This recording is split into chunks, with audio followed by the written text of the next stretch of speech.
Magic is found in every room, where people connect over a shared purpose. Luke, Hannah and Chris explore the role of purpose, courage, mindset and culture in every leader's quest for transformational performance. Hello and welcome to Magic in the Room. I am Hannah Brodrud. And I'm Chris Province. And I am Luke Freeman, and it is season 5 of Magic in the Room. If you remember, season 4, we talked about what is intentional leadership. It's more than just influence.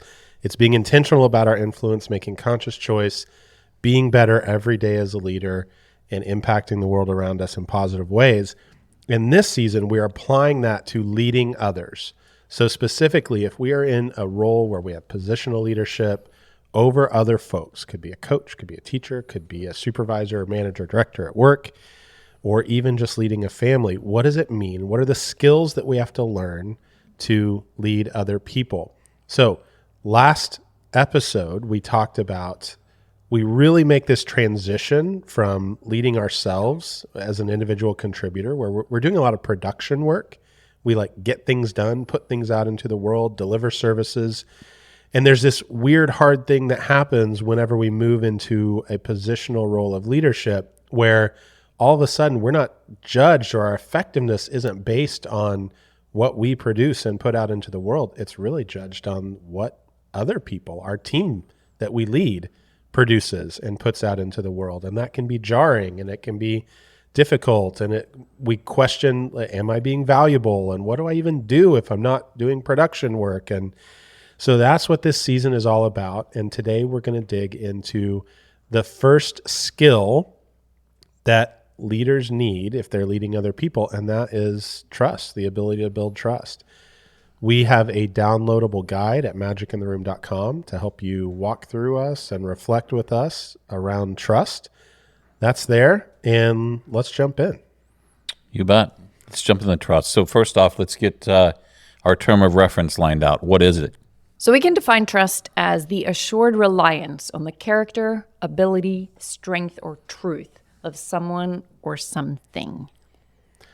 Yeah, and I like to think about trust in a few different domains. We can trust people's character.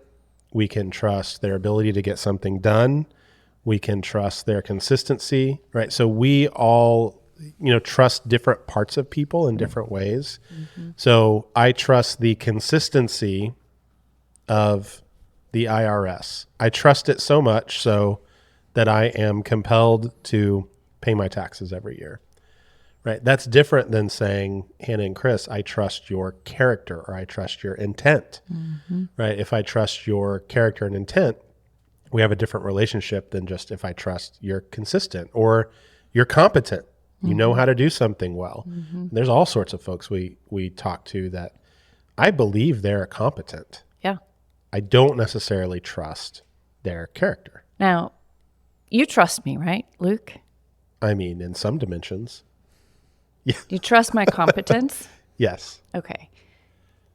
I'll come fix your car for you. I know there's something that's going on with it. Yeah, wheel bearing going out. Yeah. You didn't remember what it was, though, that was wrong with my car, so I'm not quite sure you know what that part is. But I have competence. I don't think I trust your competence at fixing my car. Good. You should not. I am very untrustworthy when it comes to fixing cars. So please don't trust me to do that. Right. And I think that's a great color on exactly how we can trust people in one context, but not necessarily another. So, I mean, it is contextual. But also, these are things where every person's always keeping score. Yeah. Yep. We know with any relationship that we're currently party to, exactly what domains we would trust that other person and which ones we would not. And I think taking it to a business context is this idea of, can this person help me? Can this person help me? Does this person care about me?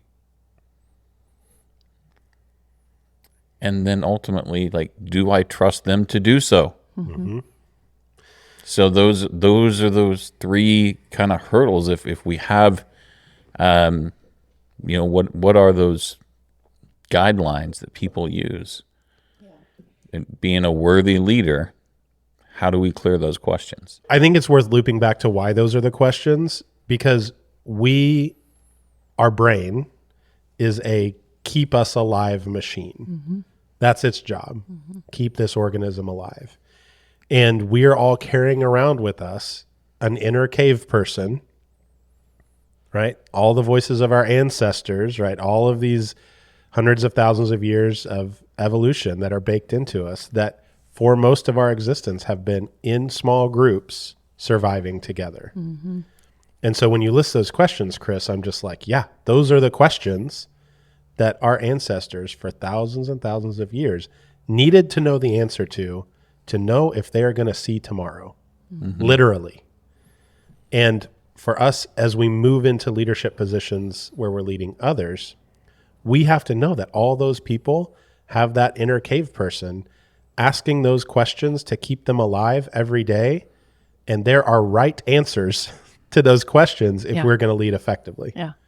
I think, and when we talk about it during the EQ series, I mean, we talked about, well, how do you build trust? Well, you act in trustworthy ways, right? Like that's simple enough, but the question right? is, what are those? Well, as best we can tell, I think why so much learning happens just by working through terms of reference, right? So when we say trust, like where does it originate? Or when I say behave in trustworthy ways, what is that?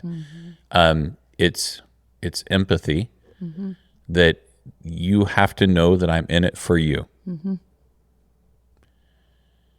Like even in that scenario where you were going to fix Luke's car, if you were to really lean into empathy and be like, Luke, I may not know exactly what part to pull, but I promise, like, I can serve you and I'm in it for you and I will figure it out. And I will go find YouTube videos and I will lean into my strength of learning and I will, There you go. this is not a natural fit for me, but I will work really hard if this is the best option. Right. And I think I would do that. I was just thinking, if you said, Luke, I've got a week and I've got a garage and some tools and YouTube, and the only thing I want in life this week is for me to fix that wheel bearing on your car. I'm going to learn what a wheel bearing is.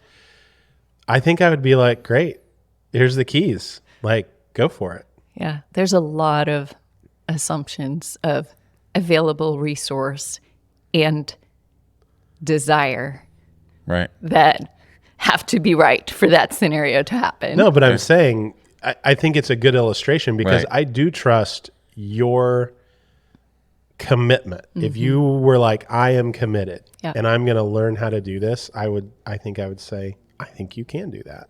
I will trust you. But in the other scenario is like, hey, I want to fix your car. Like, hell no, you're not going to fix my car.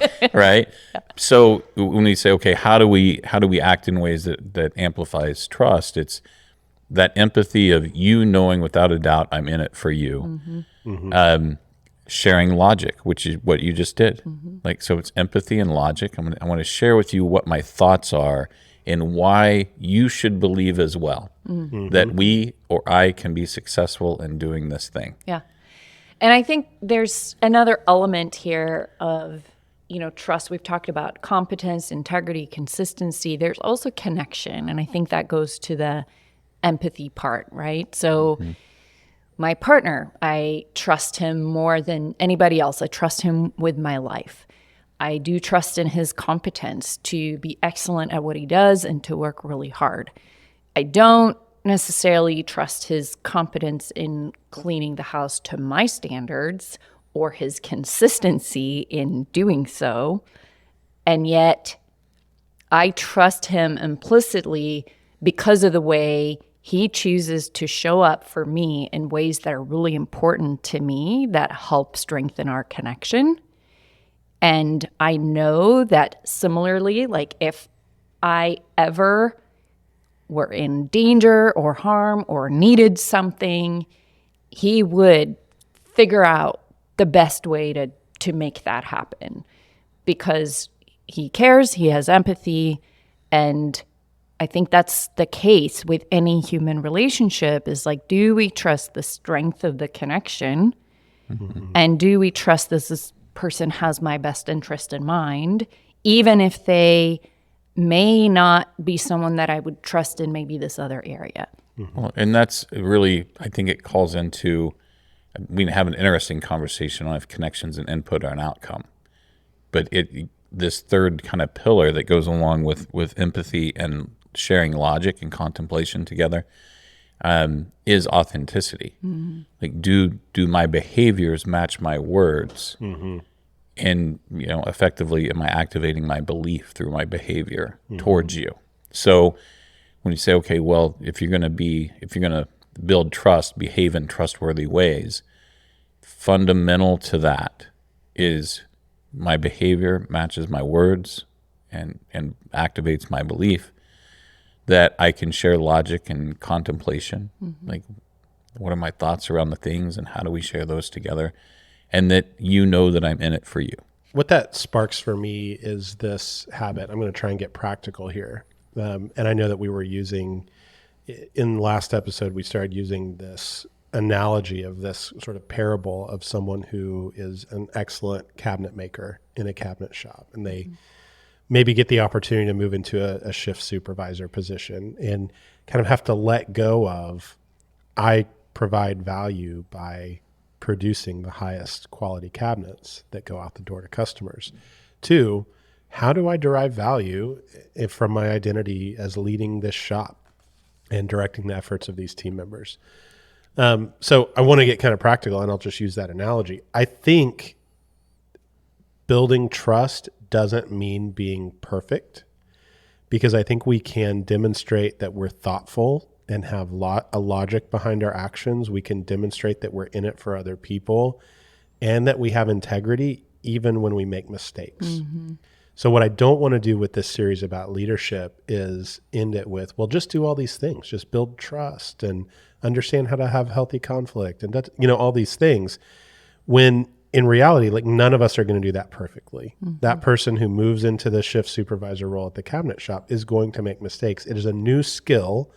Leading others, and in this case, building trust with their team members, is a new skill that maybe they haven't had to use in the same way as a supervisor before.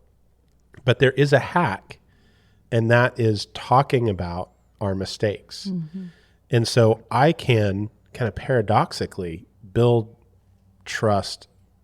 I don't know. It's not good to make mistakes, right? But when we do, we can paradoxically build trust really effectively by talking about it and saying, oh gosh, I know yesterday I said I was going to do this.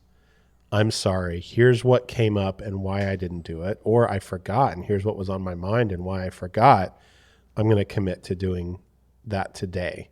Or, hey, I committed to doing this, or I communicated this thing and now it's changed, and I'm sorry it's changed, but here's why my answer has changed.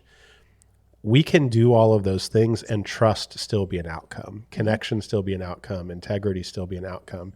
So building trust does not require perfection, is what I'm trying to say.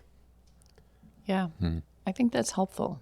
That doesn't mean that we don't strive for excellence. It doesn't mean that we strive for becoming better. There is a point of diminishing returns in number of mistakes. Yes. That is true. Yeah. Right. But we can't be perfect. Right. Yeah. Well, okay, so riddle me this, and maybe we'll let's run this as a finish the statement and then share any logic you like to share. When trust exists between leaders and their teams, blank. I'm going to say dogs have better lives. I know we've talked about this before, but there's a cartoon that I saw at one point. It was like the boss yelling at the employee, and then the next panel of the cartoon is the employee going home and yelling at their spouse, and then the next panel of the cartoon is the spouse yelling at a kid, and then the last panel is the kid walking out of the back door and kicking the dog. Right. Poor dog. So just like that lives in my mind. And when there is trust between leaders and their teams, the ripple effects are big. Like lives are better. Pets have better, and all the people in between. Right. So I don't know. That's not a constrained answer, is it? No. But absolutely, it speaks to trust being fundamental to impacting families, communities, and ultimately the world. And those impacts have ripple effects. To bring it closer to the team itself, when there's trust between the leader and the team, that team can operate more effectively because there's trust in the intent, there's trust in the purpose, there's trust in recognizing maybe why we're here.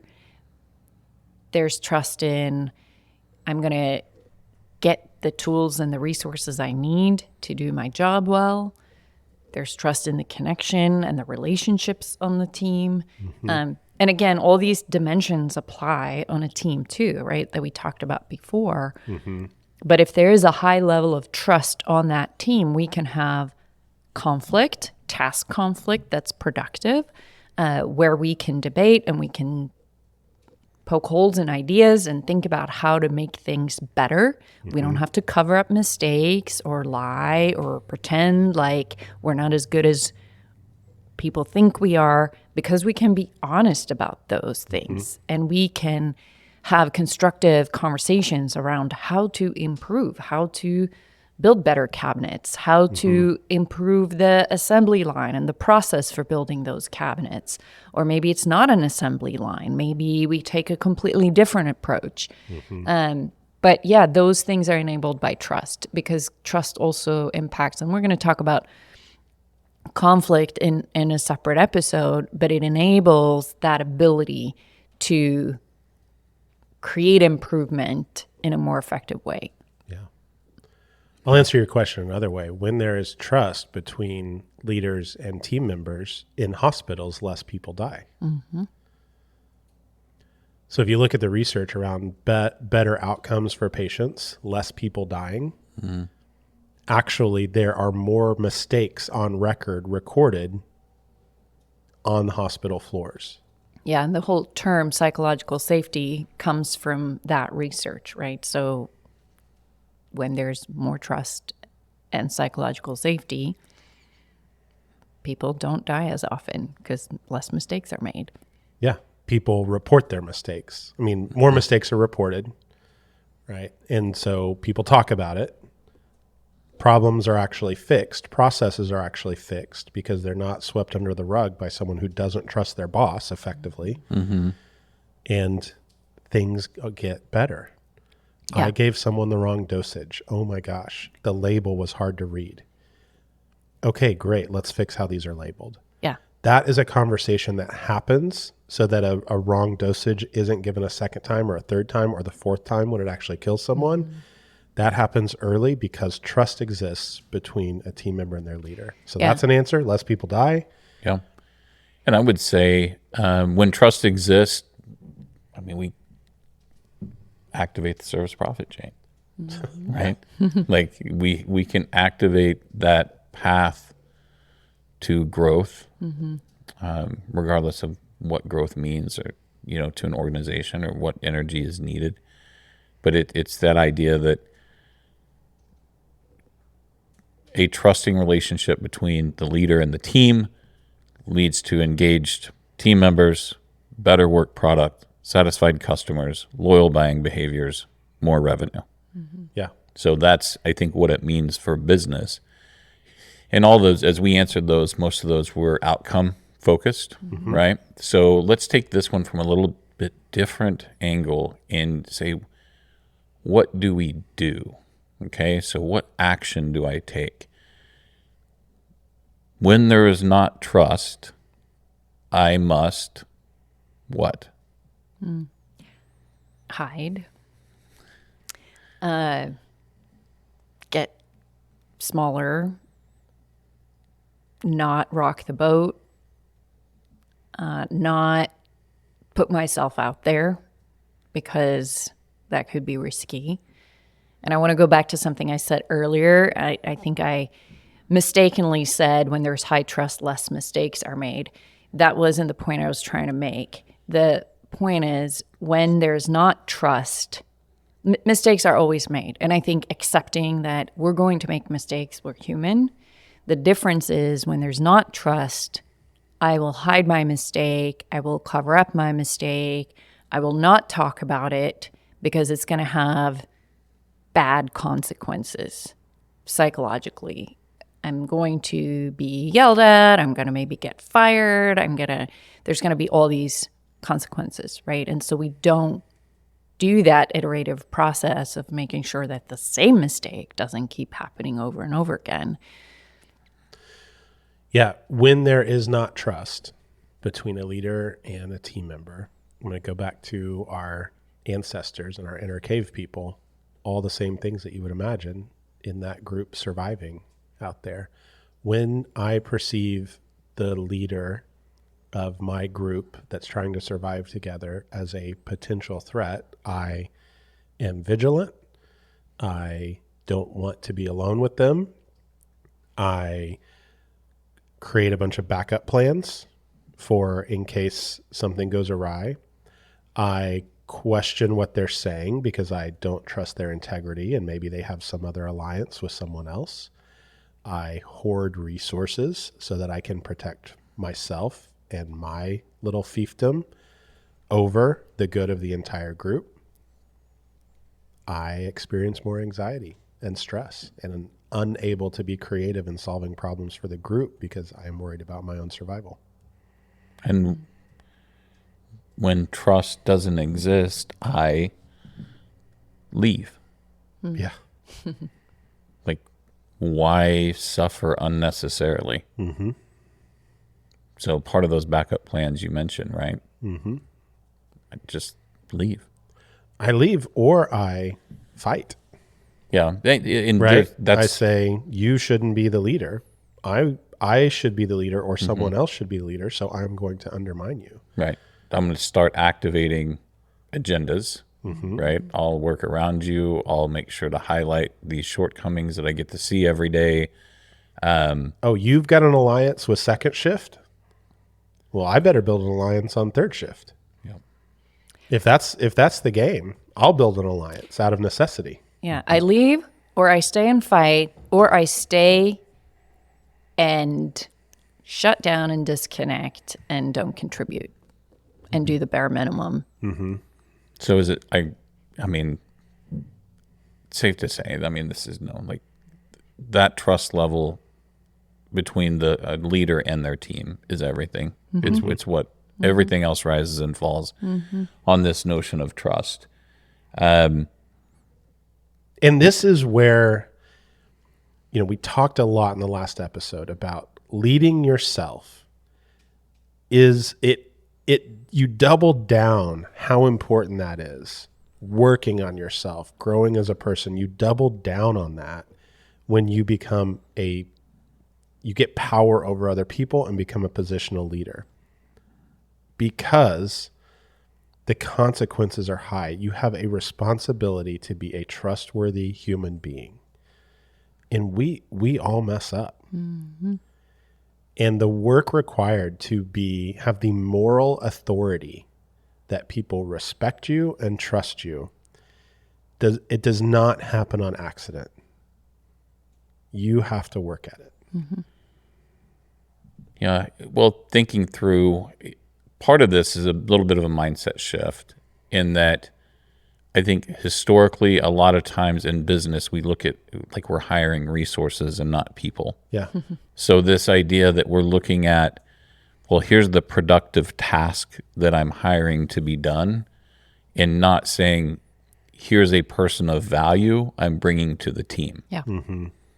So I think that's a significant kind of mindset shift in trusting leaders value the person, not just the technical skill that person possesses. So I think that's a little bit of a mindset shift or a tactic, but I want to kind of flow down some other tactics, and you guys kind of riff on these a bit, but anytime a leader is not communicative, right? If they don't say what needs to be said or emerge a conversation around the challenges amongst the team, if we don't admit the mistakes, as you mentioned earlier, Luke, and take that opportunity to build trust by saying, look, this was a mistake and I owned this. And ultimately the leader owns every mistake of the team because they create the conditions under which the mistake was made, right? Not being willing to be vulnerable, right? Leaders that aren't able to lean into that or keep confidences between them and their direct reports, and stay in alignment. Those are kind of the requirements, the things we have to be willing to do. But of those, what do you see as priority? Well, on the point of vulnerability, I just want to give an illustration of where I see that a lot, like people struggling with that. When we coach leaders on how they supervise and check in with their team members, we might bring up, hey, like you should be having a professional development conversation with everyone. You should be doing some sort of regular recurring one-on-one meeting where you're providing coaching and asking people if they have concerns. There are always prickly people there are a lot of different kinds of people in the world, right? And some of them are prickly and hard to get one-on-one and talk with. And we see leaders really drag their feet to do I want to go get coffee with that one person on my team who is hard to talk to or who's different than me or who really is critical or whatever, or who's just had a huge loss in their family, and how do I talk to them about it? Because I know I should ask them about it. The baseline of all of that hesitation is not wanting to make yourself vulnerable as a leader, because not knowing what someone needs, not knowing how to talk to them about a hard thing, not being comfortable with not having anything to offer them if they're critical or they're prickly or they just want to do their job and you to leave them alone, you're avoiding vulnerability by avoiding that meeting, avoiding offering coaching to them, offering leadership to them, asking their opinion. It's an avoidance of vulnerability when we feel that feet dragging. So I think that's the way that shows up a lot. And I think if we're coaching ourselves and leading ourselves, it's a signal to us, oh man, I'm really dreading, I haven't put it on the calendar to meet with this one person. Okay.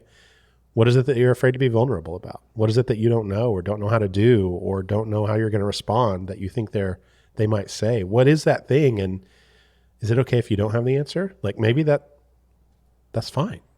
You still got to just go do it and be present. You sure can't build the trust without doing it. Yeah. Well, I want to call out the being able to keep confidences, right? And let's, on our team here, the minute I go to Hannah, I'm like, hey, Hannah, did you hear what Luke did this weekend over at Gentry, Arkansas? Did you hear about that? It was crazy. I mean, it was pretty crappy. It was awful. But anyway, here's, the minute I start sharing that to you, I'm doing that because I want us to have a more bonded relationship. But ultimately, what happens when you walk away from me in that conversation? Remember to not tell Chris something that's really important or embarrassing, or be open with that, because I don't trust that he's going to keep my confidence. Right.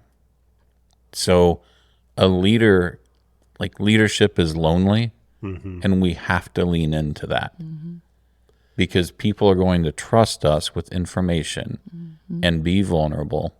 And if we can't hold that, we're not going to be able to forge with our teams.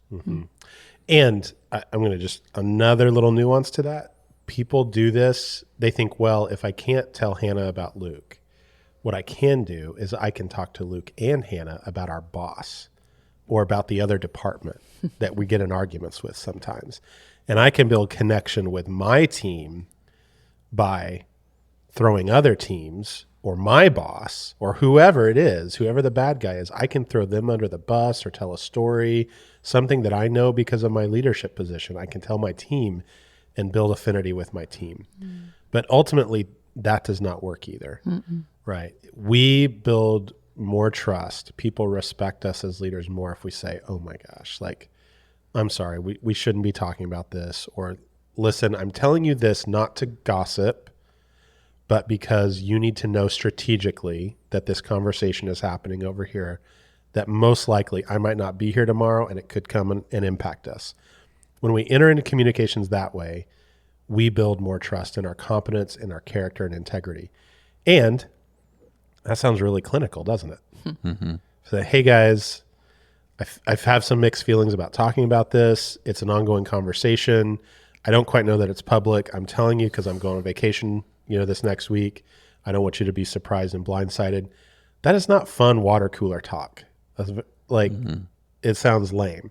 And I just say it that way in as lame a way as possible to illustrate the fact that leadership is lonely. Because while I am building trust in my integrity and competency, I am also in some ways communicating like, oh, he's that guy.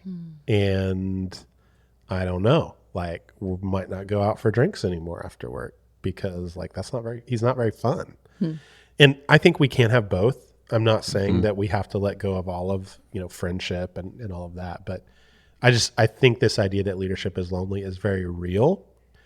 And oftentimes when people make that transition from individual contributor to a positional leader, they experience that in really real ways. And if they had real friendships that they valued and those friendships change because now they're a leader,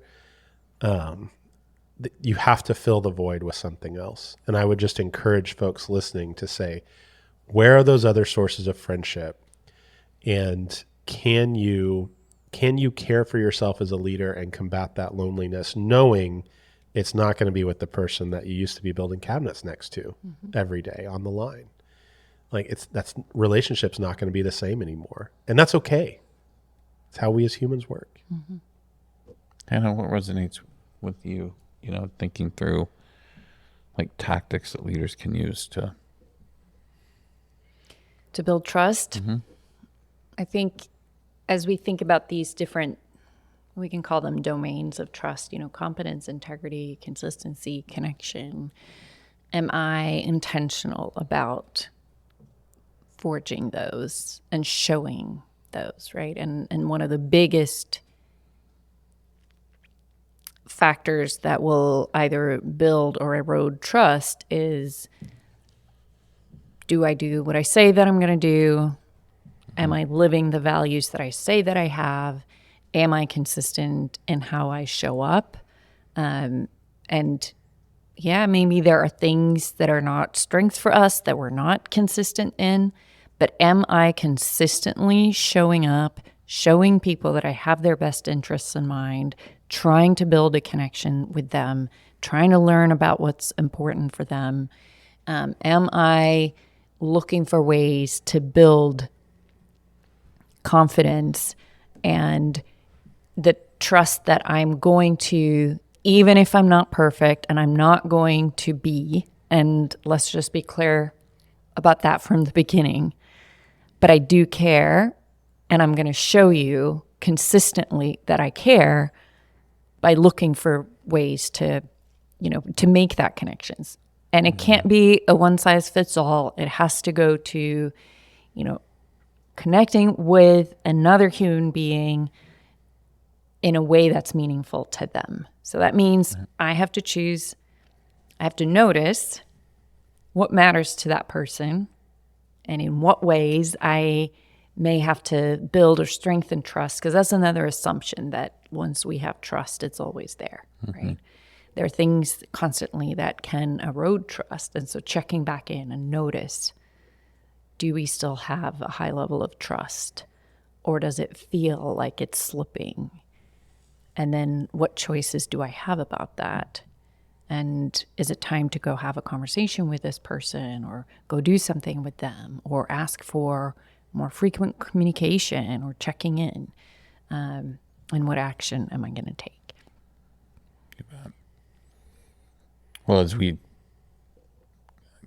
keep other people's best interests in mind and wrap up for the day. My final thoughts on trust, creating space, right? You have to create space to contemplate, to share, to get information flowing, to act on information that you receive. Doing those things, like if we only listen, it will dictate our work as leaders to us. Mm-hmm. And I think it's also helpful in that transition from leading only myself to leading teams. Mm-hmm. My final thoughts: once you're the leader, it's no one else's job to build trust. All right, it's literally in your job description. If it's not on words, it should be that you build trust on your team. Mm-hmm. No one else's job, no one else's responsibility. You have to go first. And moving from a place where trust is reciprocal and we're used to it being more of a dance without a clear lead partner to a place where we are the lead and we keep throwing out invitations, usually through vulnerable actions, throw out those invitations to build trust. It is a muscle to build, but no one else's job but yours, and you got to go first. And the good news is people like reciprocity. Yep. They want trusting relationships. That inner cave person wants to feel safe in their community. Mm-hmm. And so if we offer that and offer that trust 9 times out of 10, it's reciprocated and trust is built. So we only get what we give. Right. Yep. So if you want to get trust, give trust. I don't think there's anything less sexy than an untrusting leader. Like that look is not good. Yeah. Yep. Thoughts, Hannah? Yeah. No, I think it's the bedrock. It's the foundation for everything. It's where team performance begins and ends is with trust.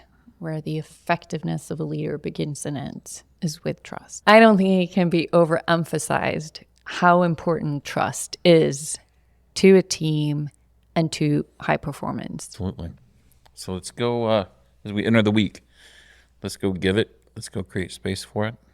And appreciate everybody logging in today. Don't forget to download that guide at magicintheroom.com. Check us out. We're on LinkedIn. We're on Facebook. We're on the gram. If you like this podcast, leave us a review. Give us that 5-star. Smash the like button. Follow us so you make sure you get all the updates. And check us out. Check out our work at purposeandperformancegroup.com. And Magic in the Room is hosted by Chris Provence, Hannah Broderud, and Luke Freeman. It is produced by Ben West. Social media management is by Emma Holland and Maggie King Robinson. Our theme music is by Evan Grimm. You can find his music on Apple Music.